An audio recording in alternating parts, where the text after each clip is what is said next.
Yo, Dom here with Bluetooth GRIN number 2. Bluetooth GRIN so named because I've developed a habit of listening to metal on my Bluetooth enabled earbuds.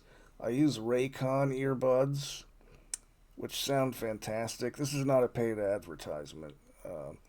They seem to be pretty trendy right now, but they sound great. The best earbuds I've ever used, easily. Um, Send me some reaction requests. Could you do that, please? $1, just $1, and I'll react to whatever you want me to react to. I need some more material. It could be a song, a music video, a wrestling match, movie trailer, whatever. It's a steal, man. $1, and I'll react to it like the wind. I will. And yeah, check out my website too, rrincorporated.blogspot.com. That's where I talk about metal and horror movies mainly. Um, Today I'm talking about an album by a band called Cyclone Temple. I don't actually know how obscure this band is. I feel like they're pretty obscure, but I don't know. Let's see. Well, before I do that, let me go here. Uh, this is the album released in '91 called "I Hate Therefore I Am." Check out that album cover. I mean, that is awesome. Um, this is late '80s, early '90s style thrash, which I think I've said before in another video. That's my preferred style of thrash. If I'm going to listen to thrash, it's probably going to be from the early '90s or late '80s. The musicianship is just advanced. I like the production style generally, and let's face it. If you were playing thrash in the early '90s, you were dead serious about it.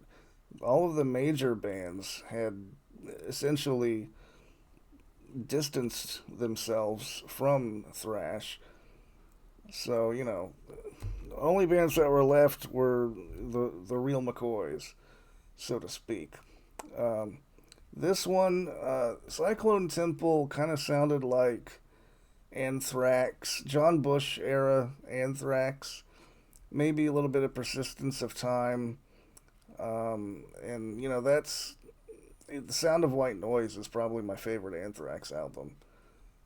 The vocalist here, and he only sang on this album. He didn't sing on the. They had one other LP released in '94, which is not quite as memorable in my opinion. It's more influenced by groove, and it has more of a mid '90s feel to it. But this one, this is something I think J Dog would refer to this as girlfriend metal. But I love it. I love it. It's very melodic thrash. The vocalist, it again sounds like John Bush mixed with. I mean, there are some Alice in Chains vocal harmonies on here, and there are a couple of instances where he goes into a high range, false chord kind of scream. If you're not into that kind of stuff, he doesn't do it very often. It's just like at the end of a line to emphasize whatever it is he's saying. But yeah, it's a really good album. I should play it here, give you something to look at. I used to own it on cassette tape, but I know did I lose it? No, I think I know where it is. Yeah, it's not in this room, but I do own it on cassette tape. And yeah, it's a really, really good album. They released the one album in '94. There was an EP in between the LPs that I haven't actually heard.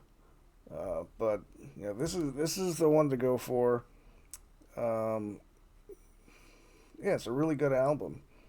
If you wanted to sample something off of it, I'd go with either this song, Words Are Just Words, or Sister. Um, Towards the end of the album, it does get a little bit samey, Um, but most of it is really, really good stuff. If you like, again, if you like early 90s style thrash. And yeah, that's about it. I think I'm done talking about Cyclone Temple. I don't know if it's been reissued or what on CD. I'm not the kind of collector who. I'm not the source for info on that kind of stuff. I'm sure you can buy it for an exorbitant price on Discogs. Um, maybe one day I'll go for that, but eh. Um, Look, don't you dare, don't you dare say it with me. Don't you dare like or subscribe. And I'll see you next time. Peace.